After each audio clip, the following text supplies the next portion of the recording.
তীব্র তাপদাহের পর ২ দিনের টানা বর্ষণে তলিয়ে গেছে দেশের কয়েকটি নিম্নাঞ্চল। দফায় দফায় ভারী ও হালকা বৃষ্টির প্রভাবে শেরপুরে দ্রুতই বাড়ছে নদ নদীর পানি। ইতিমধ্যেই চেল্লাখালী নদীর পানি বিপদসীমার ১২৮ সেন্টিমিটার উপর দিয়ে প্রবাহিত হচ্ছে।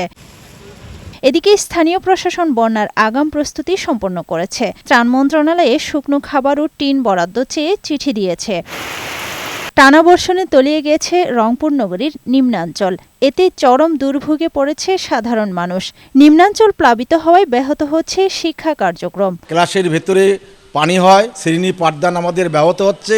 ম্যাচের ভিতরে পানি ঢোকে, রাস্তাঘাটে যাইতে সমস্যা হয়। আমাদের একটাই চাওয়া যেন খুব তাড়াতাড়ি এটা সংস্কার করা হয়। আবহাওয়া অফিস জানিয়েছে, গেল ২৪ ঘন্টায় রংপুরে ১৪০ মিলিমিটার বৃষ্টিপাত রেকর্ড করা হয়েছে। গেল ৩ দিনে বিভাগের ৮ জেলায় বৃষ্টিপাত হয়েছে ১০৪৫ মিলিমিটার।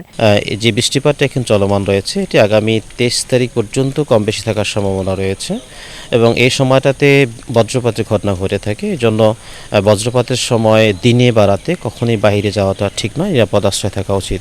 অব্যাহত বৃষ্টিতে সিলেট নগরীর বিভিন্ন সড়কে পানি জমে তৈরি হয়েছে জলাবদ্ধতা। প্রধান সড়কও পানিতে তলিয়ে গেছে। এতে যান চলাচলে ভোগান্তি পোহাতে হচ্ছে নগরবাসীকে। এদিকে কুমিল্লায় বৃষ্টির পানির উচ্চতা বেড়ে ডুবায় পড়ে জিহাদ ও রায়হান নামে ২ শিশুর মৃত্যু হয়েছে। মঙ্গলবার দুপুরে কুমিল্লা সদর উপজেলার চৌয়ারা এলাকায় এ দুর্ঘটনা ঘটে। মরদেহ স্বজনদের কাছে হস্তান্তর করা হয়েছে। আফরোজা সুলতানা, বৈশাখী সংবাদ।